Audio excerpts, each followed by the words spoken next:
à thème les néovaisseaux et les choroïdites multifocales. Merci beaucoup, Bahram.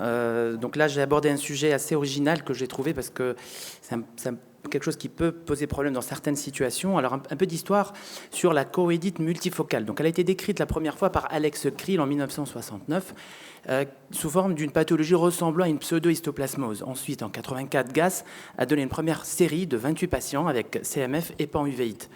Watts, en 1984 aussi, a décrit cette entité chez 10 femmes myopes, mais avec des lésions plus petites qu'il appelait choroïdite ponctuée interne.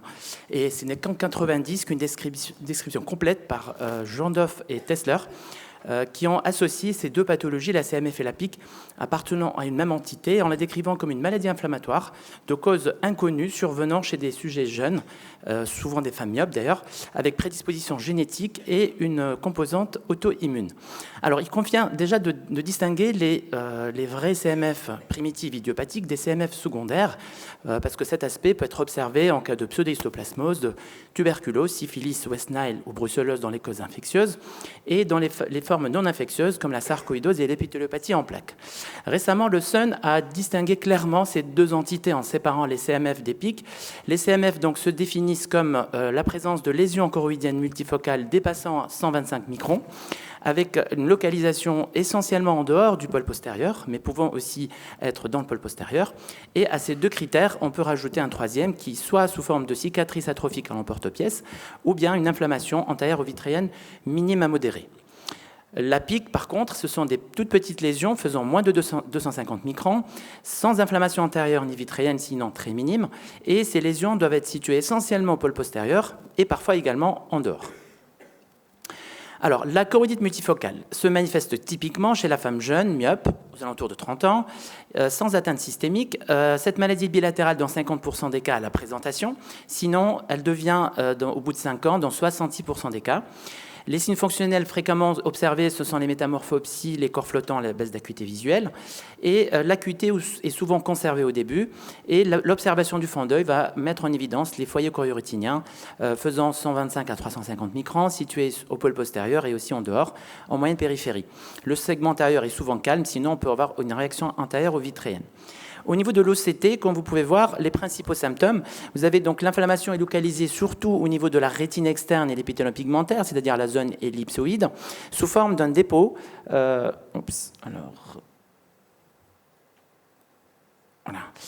Donc sous forme d'un dépôt de matériel inflammatoire, de forme parfois donc arrondie ou conique. Voilà, ça c'est le siège de l'inflammation. Et ce matériel peut être également homogène ou hétérogène. On peut voir aussi parfois des effets fenêtres, voire même une augmentation de l'épaisseur choroïdienne en regard du foyer. L'évolution se fera sous forme de poussée inflammatoire, avec apparition de nouvelles lésions qui peuvent être aussi jouxtant les cicatrices, situées surtout en moyenne périphérie ou pôle postérieur. Et le pronostic visuel va essentiellement dépendre de la survenue des néovaisseaux qui vont entraîner un tournant majeur évolutif. Voici le cas d'une patiente que je suivais régulièrement. En septembre, la situation a été stabilisée. 2 mois plus tard, elle revient avec une baisse d'acuité visuelle, des photopsies.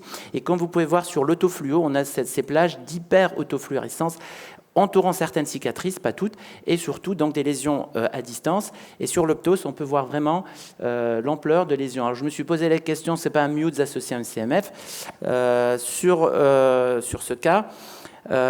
Voici donc les séquences au niveau de l'OCT où on voit bien donc ces dépôts cunéiformes, coniques, avec la location des zones inflammatoires au niveau donc de la zone ellipsoïde.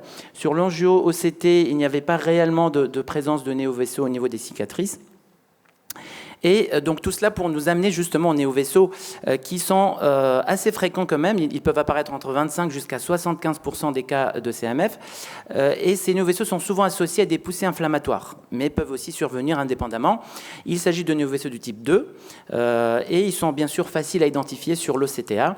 Par contre, le problème de l'OCTA, c'est qu'elle ne distingue pas des néovaisseaux actifs ou des néovaisseaux inactifs. La distinction sur la littérature est très riche. Sarah Mregen a fait un excellent papier papier sur les cahiers d'ophtalmologie pour mettre en évidence les lésions inflammatoires et les néovaisseaux avec certaines caractéristiques communes. Ces deux lésions peuvent présenter les liserés hyper-autofluorescents. À l'angiofluo également, on peut avoir une hypofluorescence précoce et hyperfluorescence tardive dans les lésions inflammatoires et aussi dans les néovaisseaux. Et sur l'OCT, des fois, quand il n'y a pas beaucoup d'exsudation, on a des infiltrants, on ne sait pas trop si c'est un néovaisseau, c'est un infiltrant inflammatoire. Ce qu'il faut chercher, évidemment, ce sont les signes d'activité, parfois évidents, comme une hémorragie, par exemple, sous-rétinienne, un lacis néovasculaire autant précoce à l'angio, et parfois des signes exsudatifs, DSR ou œdème. Et l'OCT, évidemment, peut confirmer la présence des néovaisseaux dans ce cas. Spade a suggéré qu'il pourrait y avoir un spectre continu entre les lésions inflammatoires de la CMF et les néovaisseaux choroïdiens. Certaines lésions pouvaient être mixtes, à la fois inflammatoires et néovasculaires, et cela s'explique en partie par la prévalence non rare des néovaisseaux choroïdiens multifocaux dans la CMF, alors que ces mêmes néovaisseaux sont relativement rares dans les autres pathologies rétiniennes, et donc assez évocatrices du coup leur présence d'une CMF. Et enfin, l'équipe de Bordeaux et Cyril Dutheil ont apporté une belle analyse descriptive en mettant en évidence les signes d'activité des néovaisseaux sur l'OCTA sous forme d'aspect en méduse ou de boucle ou anastomose, contrairement aux signes d'inactivité lorsque vous avez cet aspect filamenteux ou bien un aspect en arbre mort, comme sur cette figure.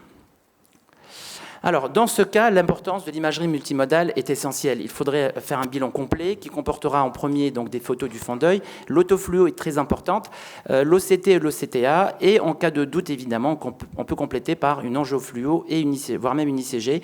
Et le but, bien sûr, c'est de mettre en évidence l'inflammation et surtout chercher éventuellement les néovaisseaux. Parce que la prise en charge n'est pas exactement la même. Quand vous avez juste une poussée inflammatoire, alors vous pouvez la surveiller quand il s'agit de petites lésions périphériques. Sinon, la règle, c'est de traiter par corticothérapie générale dans un premier temps.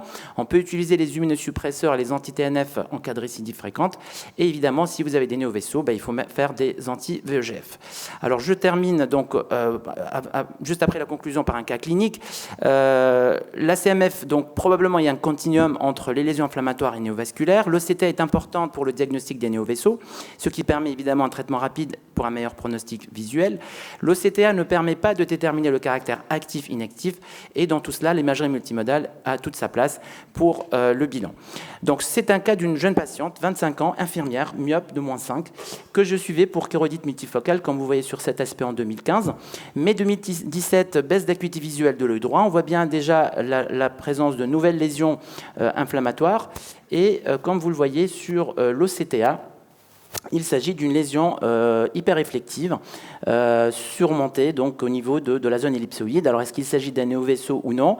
Oui, la réponse de l'OCTA est évidente. Et évidemment, quand vous faites l'angiographie, vous avez ce lacet hyper fluorescent au temps précoce. L'ICG également confirme bien cette hyperfluorescence néovasculaire. Voici l'aspect. Et en même temps, au temps tardif, on voit bien toutes ces lésions hypofluorescentes donc dans le pôle postérieur, mais aussi péripapillaires, très subjectives d'une poussée inflammatoire associée à cette néovascularisation. Voici l'aspect après injection d'anti-VEGF. On voit bien que le néovaisseau a bien régressé, associant bien sûr la corticothérapie générale. Donc cette même patiente a présenté une nouvelle récidive en mars 2019, comme vous pouvez le constater, avec une nouvelle fois un néovaisseau qui est apparu. Ensuite, janvier 2021, une récidive de l'autre œil, donc l'œil gauche, avec ici, comme vous pouvez voir sur ces images, l'aspect de cette lésion cicatricielle qui devient donc active. Là également, ces lésions donc cicatricielles et puis la poussée, comment on voit bien donc cet aspect de surélévation conique au niveau de la zone ellipsoïde. Toujours l'œil gauche, et également elle a fait 5 mois plus tard, au mois de mai, une récidive à droite de nouveau, et on voit bien ces dépôts inflammatoires arrondis, confirmant une nouvelle poussée inflammatoire qu'on peut bien sûr retrouver sur plusieurs coupes. Donc là aussi, c'est d'autres lésions qui apparaissent. Donc il faut vraiment réaliser un raster, bien passer toutes les coupes et chercher vraiment au niveau de l'OCT les zones donc, de récidive liées à cette choroïdite multifocale. Au mois de mai, donc, également, les néovaisseaux étaient réapparus, et je vous montre ici donc, la séquence chronologique entre 2017, 2019 et 2022. On voit bien la taille du néovaisseau qui augmente à chaque fois et à chaque nouvelle récidive. Allez les bleus! Merci.